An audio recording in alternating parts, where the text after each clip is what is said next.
Om Shanti. Good morning. आज रक्षाबंधन के पावन पर्व पर हम सभी ने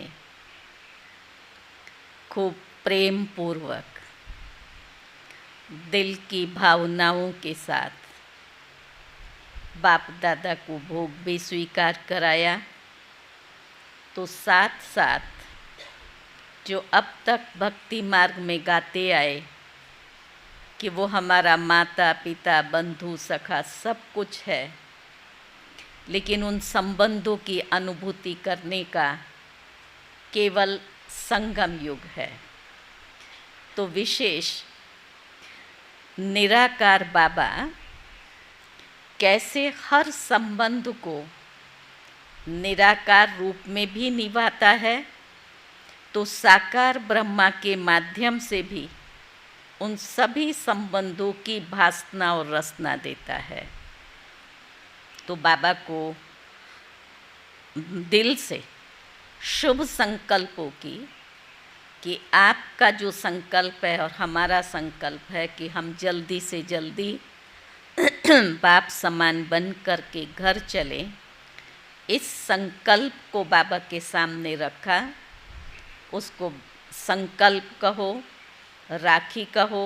बाबा को तो राखी बांधने की दरकार नहीं है, लेकिन फिर भी दिल की भावनाओं का संकल्प कि हम आपके समान बन कर के जल्दी से जल्दी घर चलेंगे। और उस संकल्प को बाप दादा ने इतना ही शक्तिशाली दृष्टि देते हुए, वरदान देते हुए उसको दृढ़ किया। तो बाबा को फिर ब्रह्मा बाबा बड़ा भाई है ना, तो बाप दादा को राखी बांधी।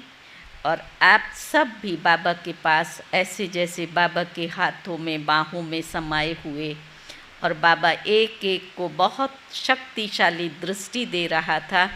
इतना अच्छा महसूस हो रहा था कि कैसे ये सारे बाबा के स्नेह में समाई हुई बाबा की योगी तो आत्मा सैंपल बच्चे हैं। तो आज के बाबा को भी राखी बांधी, आप सब ने भी बांधी होगी। तो रक्षाबंधन के पावन पर्व की सभी को बहुत बहुत दिल की शुभकामनाएं और मंगल कामना। आज के दिन हम सब ये अंदर से व्रत पक्का करेंगे, समय की समीपता को देखते हुए। एक तो हमारी आत्मिक दृष्टि, इसको इतना पक्का करेंगे, इसके अंदर सारा चमत्कार और जादू समाया हुआ है। क्योंकि बाबा भी कहते हैं ना, दृष्टि से सृष्टि बदलती है और हमें सृष्टि को ही बदलना है। तो पहले क्या करना पड़ेगा? खुद की दृष्टि को इतना शक्तिशाली बनाना है। और इस शक्तिशाली दृष्टि के बदलने से ऑटोमेटिक हर आत्मा के प्रति वो एक भ्रातृत्व भाव, जो उसकी कमी और कमज़ोरियाँ दिखाई देती हैं और आत्मा को इफ़ेक्ट करती हैं, वो दिखाई नहीं देंगी।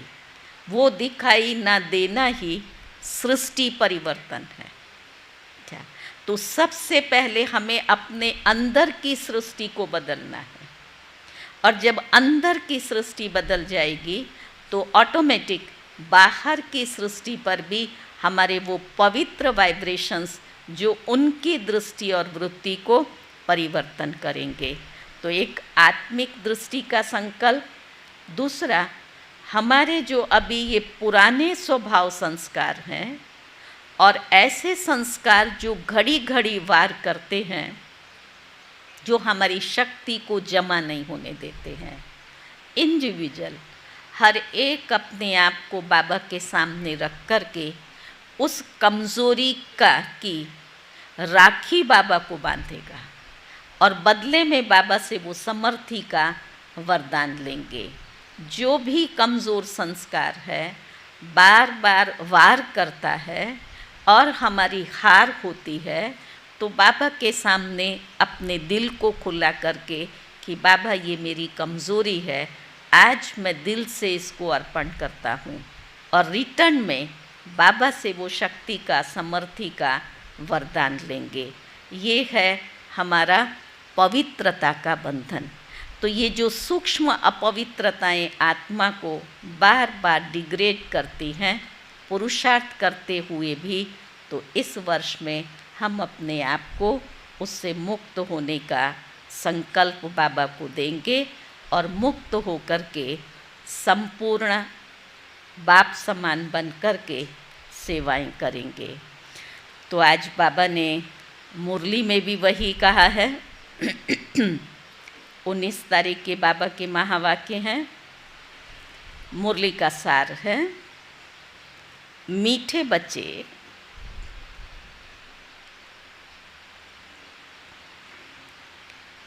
ज्ञान की धारणा करते रहो,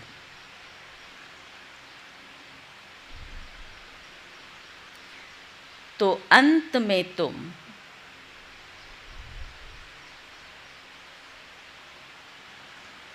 बाप समान बन जाएंगे।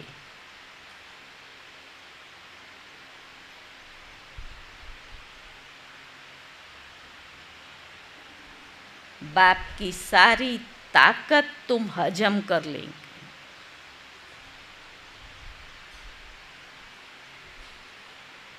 अब इस महावाक्य पर थोड़ा सा चिंतन करना। आत्मा की कौन सी स्थिति हुई जो बाबा ये कई बार टाइटल देते हैं, बच्चे तुम मास्टर भगवान हो, तब भगवान बनेंगे ना। बाबा की जो सारी ताकत है, उस ताकत माना गुण ज्ञान शक्तियों को हम हजम कर लेंगे, अर्थात धारण कर लेंगे, हमारे स्वरूप में आएंगे, तब फिर हम क्या बन जाएंगे? बाप समान बन जाएंगे, मास्टर भगवान बन जाएंगे। ऐसा बाबा का हमारे लिए एक भाव है कि बच्चे ऐसा बने। प्रश्न है, किन 2 शब्दों की स्मृति से स्वदर्शन चक्रधारी बन सकते हो?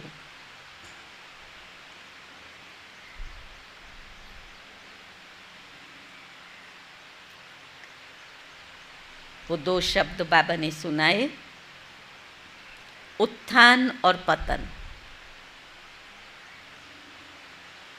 सतो प्रधान और तमो प्रधान।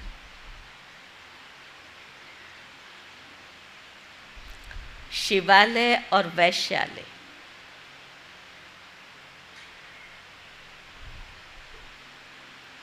ये दो बातें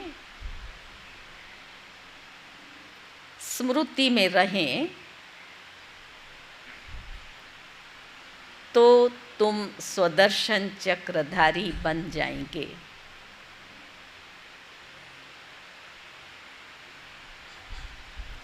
तुम बच्चे अभी ज्ञान को यथार्थ रीति जानते हो।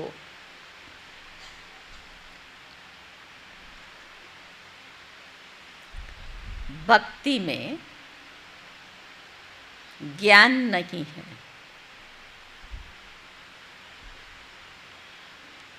सिर्फ दिल खुश करने की बातें करते रहते हैं।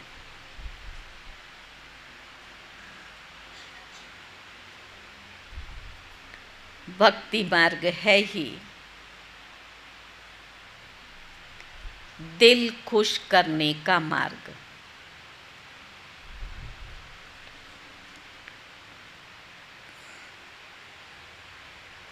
ओम शांति। मीठे मीठे रूहानी बच्चों प्रति बाप बैठ समझाते हैं। अब तुम बच्चों के लिए बाप कहते हैं, तुम कितने ऊंच थे। पहली स्मृति आज बाबा ने क्या दिलाई? तुम कितने ऊंच थे। उत्थान और पतन का ये खेल है। तुम्हारी बुद्धि में है कि हम कितने उत्तम पवित्र थे और अब कितने नीच बने हैं।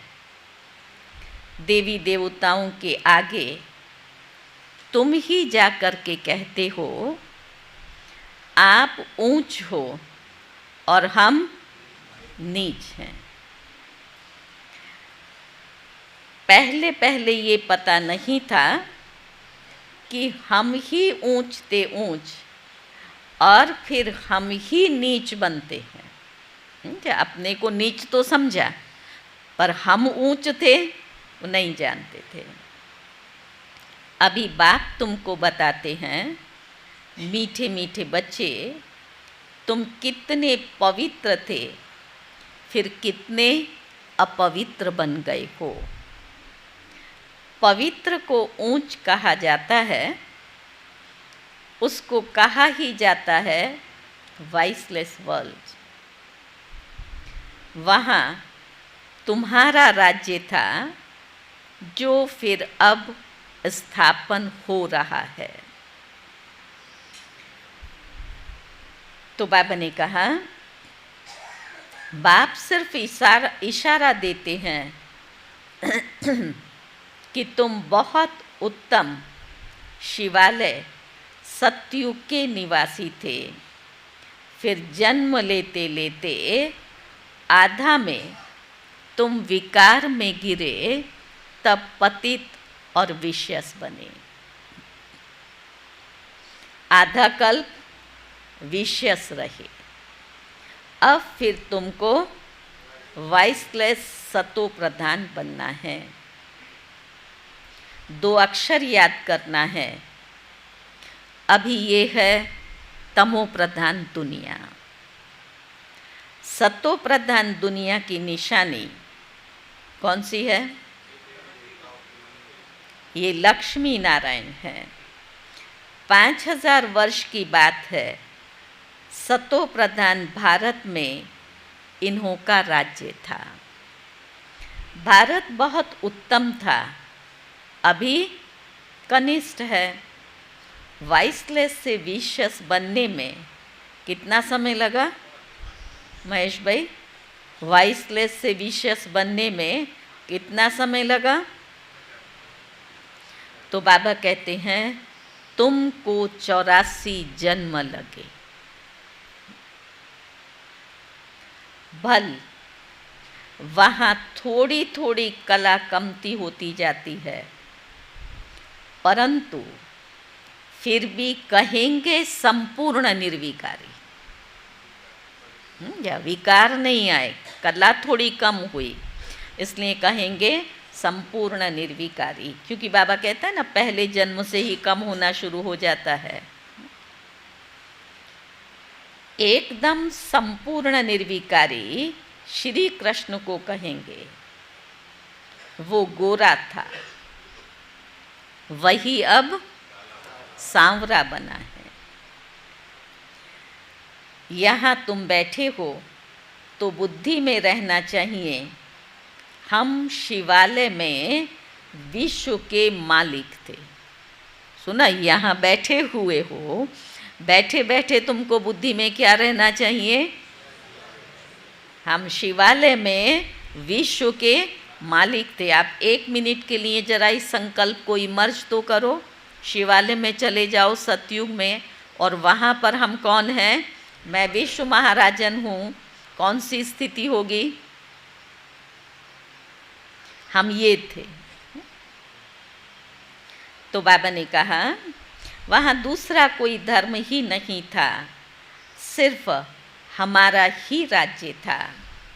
फिर 2 कला कम हुई, ज़रा ज़रा कला कम होते होते त्रेता में 2 कलाएं कम हो जाती हैं। पीछे विशेष बनते हैं और गिरते गिरते छीछी बन जाते हैं। इसको कहा ही जाता है विशेष वर्ल्ड। विषय वैतरणी नदी में गोते खाते रहते हैं, वहाँ क्षीर सागर में रहते हैं। तुम सारे वर्ल्ड की हिस्ट्री ज्योग्राफी को अपने अपने 84 जन्मों की कहानी को भी समझ गए हो। क्या समझा? हम ही वाइसलेस थे, इनके राज्य में थे, पवित्र राजाई थी, उसको फुल स्वर्ग कहेंगे। फर्स्ट जो लक्ष्मी नारायण का राज्य, तो उसको फुल स्वर्ग कहेंगे। ये बुद्धि में तो है ना। बाप ही आकर सृष्टि के आदि मध्य अंत का राज समझाते हैं। मध्य में ही रावण आया, फिर अंत में इस विशेष दुनिया का विनाश होगा। फिर आदि में जाने के लिए पवित्र बनना है। अपने को आत्मा समझ मामेकम याद करो।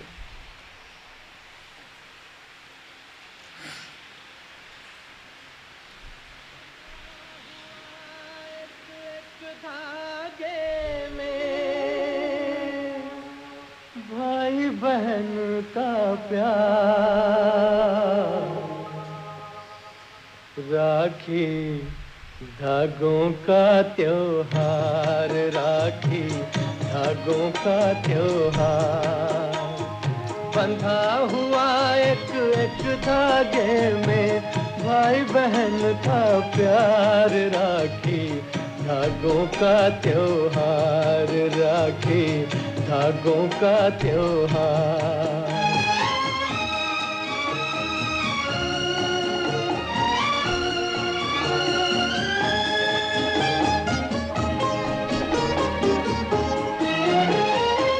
कितना कोमल कितना सुंदर भाई बहन का नाता, इस नाते को याद दिलाने ये त्योहार है आता। बहन के मन की आशाएं हैं राखी के ये तार, राखी धागों का त्योहार, राखी धागों का त्योहार।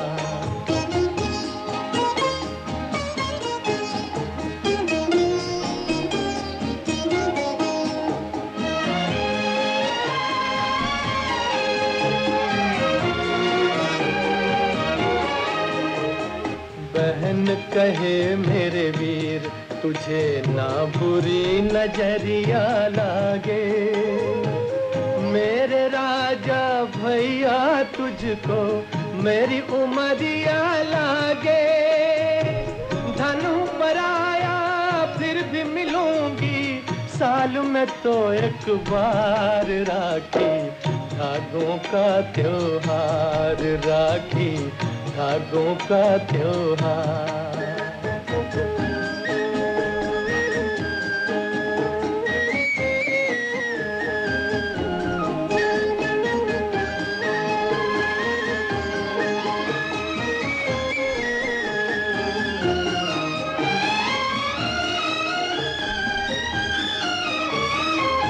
भाई कहे ओ बहन मैं तेरी लाज कहूँ रखवाला, गूंजूंगा मैं प्यार से तेरे अरमानों की माला। भाई बहन का प्यार रहेगा जब तक है संसार, राखी धागों का त्योहार, राखी धागों का त्योहार। बंधा हुआ एक एक धागे में भाई बहन का प्यार, राखी धागों का त्योहार, राखी धागों का त्योहार।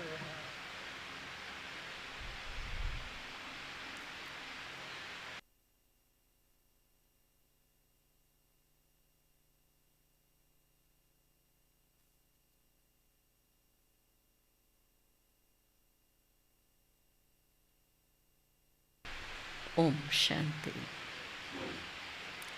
तो बाबा ने कहा आत्मा समझ मामेकम याद करो, अपने को देह नहीं समझो। तुमने भक्ति मार्ग में वायदा किया था, क्या वायदा किया था? बाबा आप आएंगे तो हम आपका ही बनेंगे।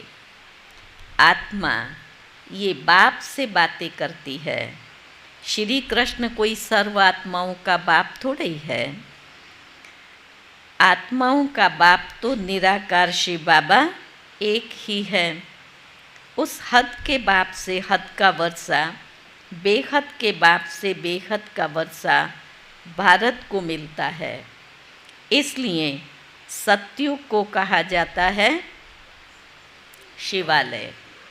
शिव बाबा ने आकर देवी देवता धर्म की स्थापना की। बाबा कहते हैं ये तो तुम्हें सदैव याद रहना चाहिए। क्यों? बाबा कहता है क्योंकि खुशी की बात है ना, तो सदैव याद रहेगी तो सदैव खुशी रहेगी। अभी हम फिर से शिवालय में जाते हैं। कोई मरता है तो कहेंगे स्वर्ग गया, परंतु ऐसे कोई भी जाता नहीं है। ये सब हैं भक्ति मार्ग के गपोड़े, दिल खुश करने के लिए। समझा? जाता कोई नहीं है, लेकिन दिल खुश करते हैं कि स्वर्ग पधारा। सच सच हेवन में तो तुम जाने वाले हो। समझा? वहाँ कोई रोग आदि नहीं होते, तुम सदैव हर्षित रहते हो।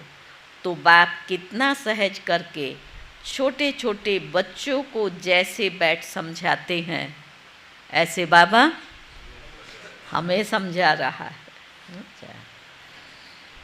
भल बाहर में कहाँ भी रहते हो तुम पद पा सकते हो, परंतु इसमें मुख्य है पवित्रता। खान पान शुद्ध हो। बाबा कहता है देवताओं के आगे कभी सिगरेट बीड़ी का भोग लगाते हैं क्या? कभी थाल रखा सिगरेट बीड़ी तंबाकू गुटखा? नहीं। ग्रंथ के आगे कभी अंडे व बीड़ी आदि का भोग रखा? ग्रंथ को समझते हैं ये जैसे गुरु गोविंद सिंह का शरीर है। ग्रंथ को इतना मान देते हैं ये गुरु की जैसे देह है, ऐसे सिख लोग समझते हैं। उसको जब बंद करते हैं ना, तो भी उनको बंद करने भी 10-15 मिनट लगता है। बंद करने के बाद उसको करेंगे, कपड़ा बिछाएंगे तब उसको नमन करेंगे, उसको बंद करेंगे तब नमन करेंगे, विधि से। क्या बहुत रिस्पेक्ट ग्रंथ के लिए। तो बाबा ने कहा ये जैसे गुरु की देह है, ऐसे सिख लोग समझते हैं। परंतु गुरु नानक ने थोड़े ही ग्रंथ लिखा है, नानक ने तो अवतार लिया। सिख लोगों की वृद्धि हुई, बाद में ये ग्रंथ आदि लिखे हैं। एक के बाद फिर सिख धर्म में आते गए। पहले एक हुआ, फिर सिख धर्म में आते गए। पहले तो ग्रंथ भी इतना छोटा हाथ का लिखा हुआ था। अब ग्रंथ से बाबा आया गीता पर। अब गीता के लिए समझते हैं ये श्री कृष्ण का रूप है। ग्रंथ गोविंद सिंह का है तो गीता श्री कृष्ण का रूप है। ऐसे मानो जैसे नानक का ग्रंथ, वैसे श्री कृष्ण की गीता गाई हुई है। श्री कृष्ण भगवानुवाच ही कहते रहते हैं। इसको कहा जाता है अज्ञान। ज्ञान तो एक परम पिता परमात्मा में ही है। गीता से ही सर्व की सद्गति होती है। वो ज्ञान तो बाप के ही पास है। ज्ञान से दिन और भक्ति से रात होती है। अब बाप कहते हैं आत्मा को पवित्र बनाना है तो उसके लिए मेहनत करनी पड़े। बिना मेहनत के पवित्रता नहीं आएगी, मेहनत करनी पड़े। माया के तूफान ऐसे जबरदस्त आते हैं, कैसे? बाबा ने कहा सारा ज्ञान ही उड़ जाता है। इतना पक्का निश्चय बुद्धि आत्मा होगा और जब तूफान लगा क्या क्या उल्टा सुल्टा बोलना शुरू कर देते हैं। तो बाबा ने कहा ज्ञान ही उड़ जाता है, किसको फिर बोल भी ना सके। पहला काम विकार बहुत तंग करता है, उसमें ही टाइम लगता है तो सेकंड में जीवन मुक्ति की बात। जैसे बच्चा पैदा हुआ और मालिक बना, तुमने पहचाना शिव बाबा आया हुआ है और उसके वर्षे के हकदार बने। गीता भी शिव बाबा ने ही गाई थी, उसने ही कहा मामेकम याद करो। मैं इस साधारण तन में आता हूँ, श्री कृष्ण साधारण थोड़े ही है। वो तो जन्म लेते हैं जैसे बिजली चमक जाती है, बहुत प्रभाव पड़ता है। इसलिए श्री कृष्ण का अब तक भी गायन है। तो उसकी जन्म की भी जयंती मनाते हैं ना, रात को 12 बजे जागेंगे, कृष्ण जन्मोत्सव मनाएंगे। तो बाबा ने कहा बाकी शास्त्र आदि सब भक्ति मार्ग के हैं, इंग्लिश में उनको फिलॉसफी कह देते हैं। स्पिरिचुअल नॉलेज तो स्पिरिचुअल फादर के सिवाय और कोई दे नहीं सकते। खुद कहते हैं मैं तुम्हारा स्पिरिचुअल फादर हूँ, ज्ञान का सागर हूँ। तुम बच्चे भी बाप से सीख रहे हो, ज्ञान को धारण कर रहे हो, फिर पिछाड़ी में धारण करते करते क्या होगा? पिछाड़ी में बाप मिसल बन जाएंगे। समझा? कोई गुरु अपनी ताकत नहीं देता है और ये बाबा सब शक्तियाँ दे देता है और कहता है पिछाड़ी में तुम बाप मिसल बन जाएंगे। सारा मदार धारणा पर है। फिर वो ताकत आएगी बाप की याद से, ताकत आएगी बाप की याद से। याद को जौहर कहा जाता है। तलवारों में भी फ़र्क होता है ना, वही तलवार 100 रुपए वाली होती है, वही तलवार 3-4 हज़ार की भी होती है। बाबा तो अनुभवी है ना, तलवार का बहुत मान होता है। गुरु गोविंद सिंह की तलवार का कितना मान है। तो तुम बच्चों में भी योग का अब बल चाहिए। योग है लेकिन बल चाहिए। तो ज्ञान तलवार में जौहर आएगा। जौहर आने से फिर जल्दी समझेंगे।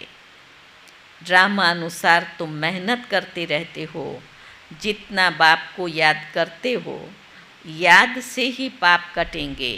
पतित पावन बाप ही युक्ति बता रहे हैं। फिर कल्प के बाद भी ऐसे ही आकर तुमको ज्ञान देंगे। इनको भी सब त्याग करा कर के ऐसे अपना रथ बनाएंगे। कल्प के बाद फिर से ऐसे ही त्याग करा कर के अपना रथ बनाएंगे। तुम बच्चों को वहाँ कितनी कशिश हुई, कैसे सब भागे। बाप में कशिश है ना। अभी तुमको भी ऐसा संपूर्ण बनना है। बनेंगे तो नंबरवार ही। ये राजधानी स्थापन होती है। सृष्टि का चक्र तो समझ लिया है, सतयुग आदि से कलयुग अंत तक। अभी है संगम युग। बाप को भी ज़रूर आना पड़े पावन बनाने। पावन अर्थात सतो प्रधान। फिर खाद पड़ती गई। अब वो खाद निकले कैसे? आत्मा सच्ची होती है तो जेवर भी सच्चा अर्थात गोरा शरीर होता है। आत्मा झूठी बनती है तो शरीर भी पतित होता है।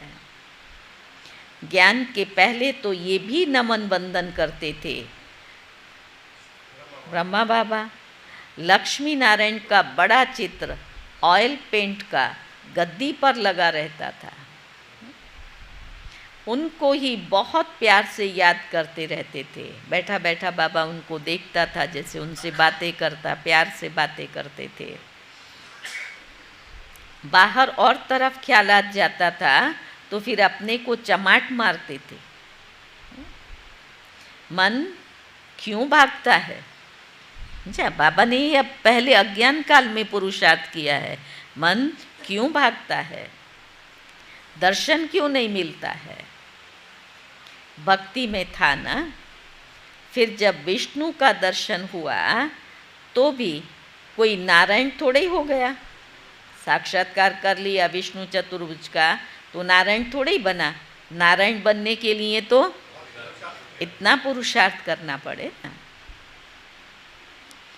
तो बाबा ने कहा पुरुषार्थ तो ज़रूर करना होता है। एम ऑब्जेक्ट सामने खड़ी है, ये चैतन्य में थे, उनका फिर जड़ चित्र निकाला है। बाप आया है पावन बनाने, नर से नारायण बनाते हैं। तुम भी उन्हों की राजधानी में थे, फिर ऐसा बनने का पुरुषार्थ करते हो तो अच्छी रीति तुम्हें बाप को फॉलो करना चाहिए।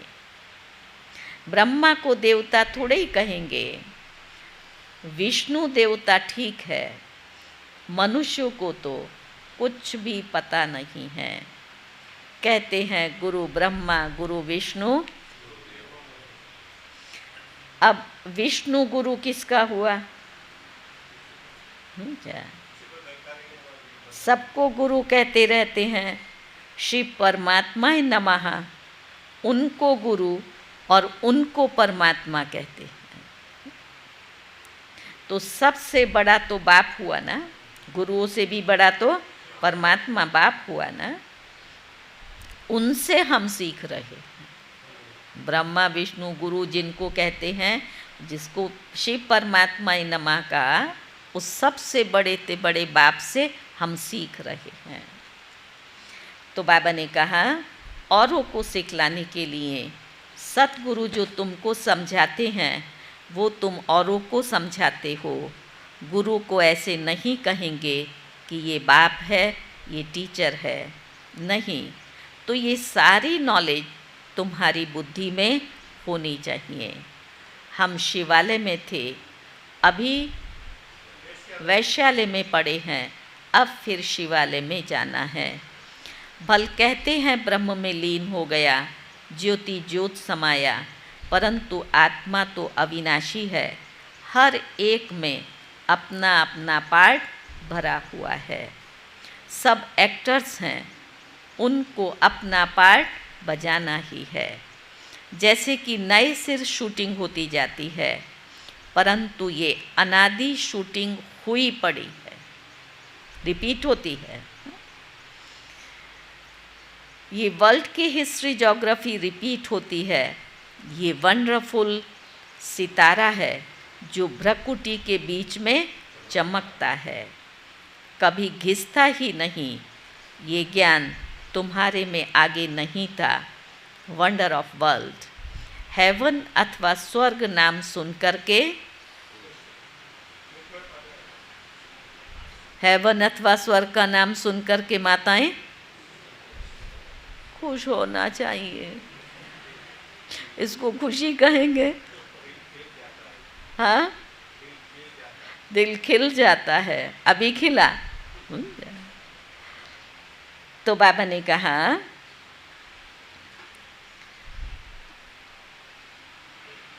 तो नाम सुनकर दिल खुश होता है।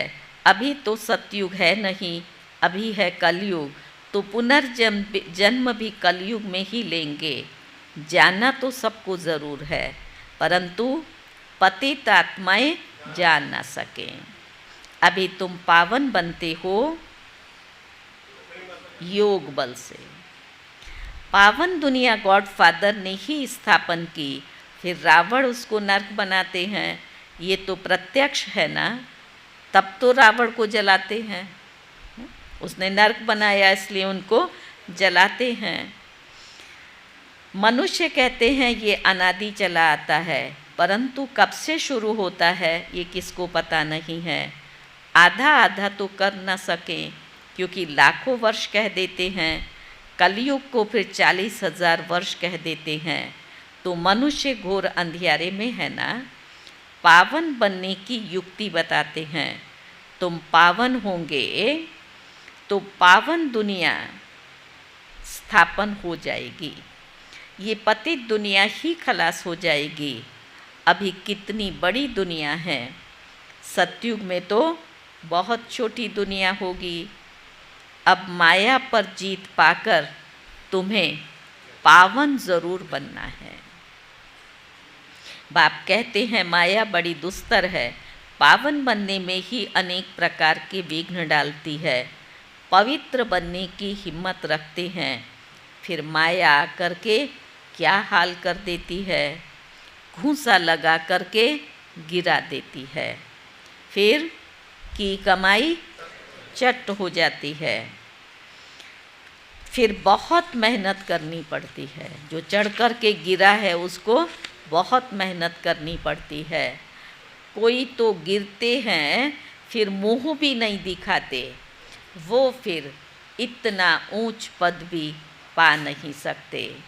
पुरुषार्थ पूरा होना चाहिए, फेल नहीं होना चाहिए। इसलिए कोई गंधर्वी विवाह भी करके दिखाते हैं। सन्यासी लोग कहते हैं शादी की और पवित्र रहे, ये तो इम्पॉसिबल है। बाप कहते हैं पॉसिबल है, क्योंकि प्राप्ति बहुत है। ये अंतिम एक जन्म तुम पवित्र बनेंगे तो तुमको स्वर्ग की बादशाही मिलेगी। क्या इतनी बड़ी प्राप्ति के लिए, आगे क्या कहा होगा बाबा ने, क्या इतनी बड़ी प्राप्ति के लिए, शंकर भाई, इतनी बड़ी प्राप्ति के लिए, हाँ, तो बाबा कहते हैं इतनी बड़ी प्राप्ति के लिए तुम एक जन्म पवित्र नहीं रह सकते हो।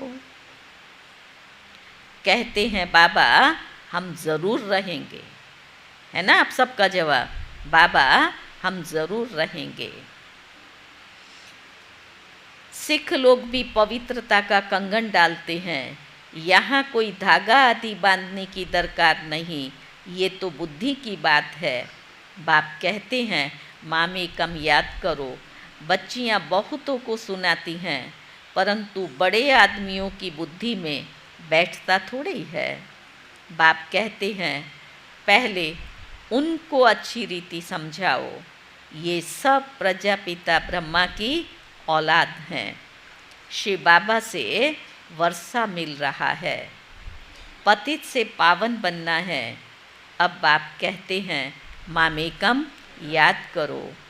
बच्चियाँ बहुतों को ने बाबा ने कहा मामेकम याद करो, ऐसा तो कोई कह न सके। पहले तो उनकी बुद्धि में बिठाना है कि भारत वाइसलेस था और अभी भारत विशियस बना है।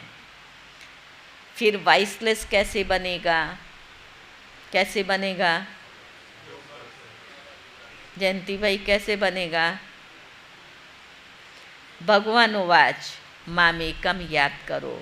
बस इतना कहे तो भी अहो सौभाग्य। सुना?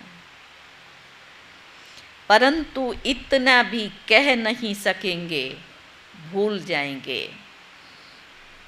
बाबा ने समझाया था, उद्घाटन तो बाबा ने कर दिया, बाकी तुम निमित्त कर रहे हो। स्वर्ग की दुनिया का उद्घाटन बाबा ने तो कर दिया, तुम सिर्फ अभी निमित्त मात्र कर रहे हो। फाउंडेशन लगा दिया, बाकी बाकी क्या हो रहा है? बाबा ने उद्घाटन भी कर दिया, फाउंडेशन भी लगा दिया, तो हम सब क्या कर रहे हैं? हाँ, सजावट कर रहे हैं। हम सब क्या कर रहे हैं? बाबा ने कहा अब सर्विस स्टेशन का उद्घाटन होता है, सेंटर्स खुलते हैं, सर्विस स्टेशन का उद्घाटन होता है। ये तो गीता की ही बात है। गीता में भी है, हे बच्चों तुम काम पर जीत पहनो तो ऐसे जगत जीत बनेंगे। 21 जन्मों के लिए भल खुद ना बने, औरों को तो समझाए। ऐसे बहुत हैं जो औरों को उठाकर खुद गिर पड़ते हैं। दूसरों को ज्ञान सुनाया, चलते चलते खुद की धारणाएं खत्म हो जाती हैं, तो बाबा ने कहा खुद गिर पड़ते हैं। काम महाशत्रु है, एकदम गट्टर में गिरा देता है। जो बच्चे काम पर जीत पाते हैं वही जगत जीत बनते हैं। अच्छा, मीठे मीठे सिकी लदे बच्चों प्रति माता पिता बाप दादा का याद प्यार और गुड मॉर्निंग। रूहानी बाप की रूहानी बच्चों को नमस्ते। हम रूहानी बच्चों की रूहानी बाप को नमस्ते नमस्ते। धारणा की पहली पॉइंट है, इस अंतिम जन्म में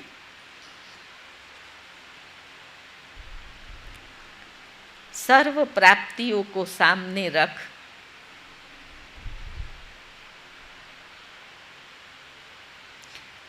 पावन बनकर दिखाना है।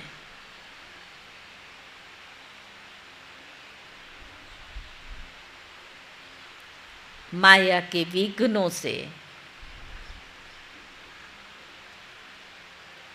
हार नहीं खानी है।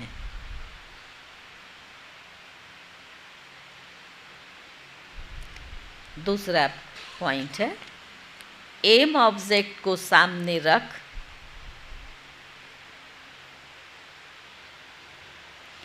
पूरा पुरुषार्थ करना है।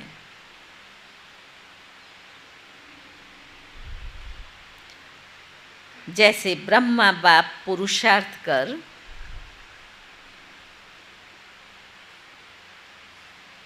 नर से नारायण बने, नारायण बनते हैं, ऐसे फॉलो कर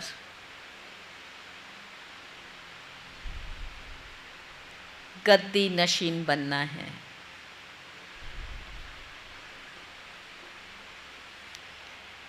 आत्मा को सतो प्रधान बनाने की मेहनत करनी है।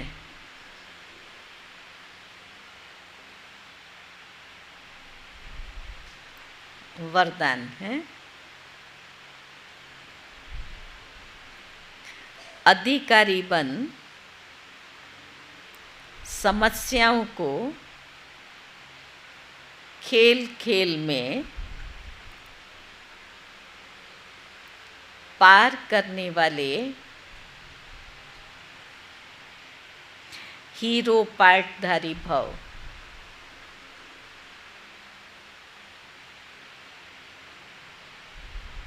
चाहे कैसी भी परिस्थितियां हो, समस्याएं हो, लेकिन समस्याओं के अधीन नहीं, अधिकारी बन समस्याओं को ऐसे पार कर लो जैसे खेल खेल में पार कर रहे हैं। समस्याएं तो आनी हैं, लेकिन ऐसे पार कर लो जैसे खेल खेल में। चाहे बाहर से रोने का भी पार्ट हो, लेकिन अंदर में हो कि ये सब खेल है, जिसको कहते हैं ड्रामा। और ड्रामा के हम सब कौन हैं?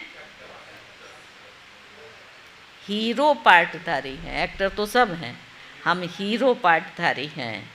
हीरो पार्टधारी अर्थात एक्यूरेट पार्ट बजाने वाले। इसलिए कड़ी समस्या को भी खेल समझ हल्का बना दो। या तो छोटी को बड़ा बनाना सहज लगता है, बाबा कहता है कड़ी समस्या को भी सहज बना दो, कोई भी बोझ न हो। स्लोगन है सदा ज्ञान का सिमरण करते रहो,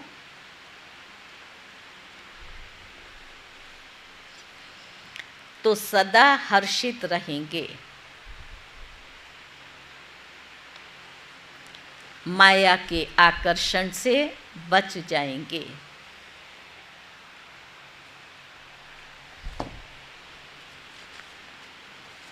आज का सोमान है मैं बाप के प्यार में सदा न्योछावर हूँ।